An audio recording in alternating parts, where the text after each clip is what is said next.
Guys, in this video we are going to take a look at gates, logic gates. So here first of all I'm going to show the NOT gate. So here I have a NOT gate. What does this NOT gate do is it takes the outcome. For example, if I have input and if I attach a LED to this, and you know, when the input is 1, usually anything turns on because we have an input. If it's 0, it turns off. But if you attach NOT gate to it, it acts exactly the opposite. So here I have input, but when it's 0, it's going to turn on. If I turn this one into 1, it's going to turn off. So that is the NOT gate. And then if you look at each other gates, like for example, next we have AND gate.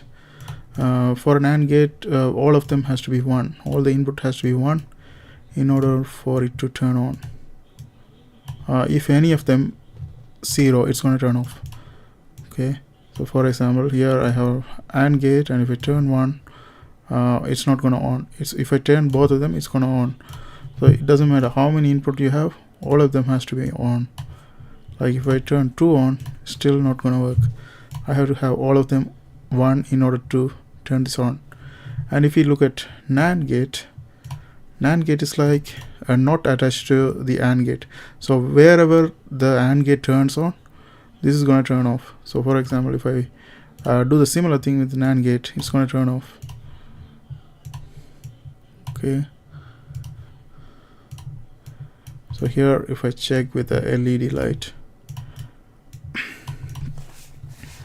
so I do the exact same thing as above. Like I turn all of them on and turns off. If I turn this one, like if I put input 0 here, this turns off. But if I input 0 for this NAND gate, it turns on. It's exactly the opposite because of the NOT gate attached at the end of this. So that is NAND gate. And if I look at OR and XOR, almost the same. Let me see if I can remove it. Okay, I bring a OR gate. Okay, so this one is not properly connected. Okay, I connect this one. So OR gate, at least one has to be on. So here if all of them 0, it's going to turn off.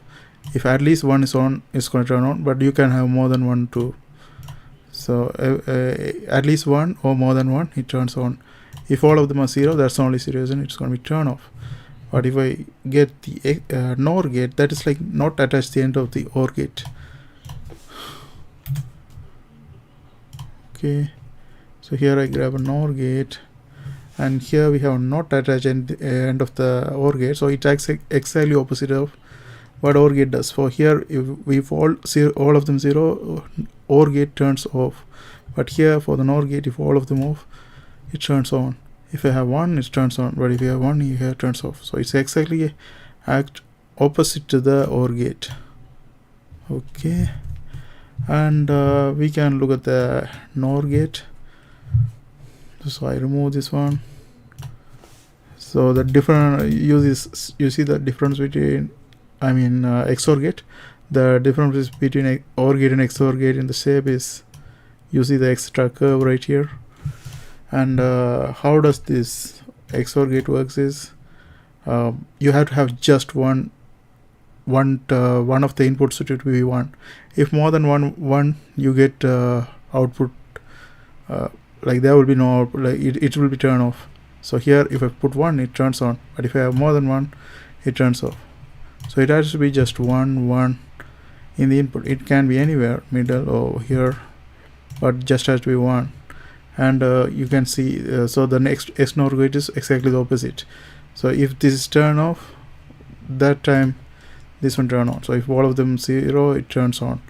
And here if I put 1, it turns on. This one XOR gate turns on, but XNOR gate opposite.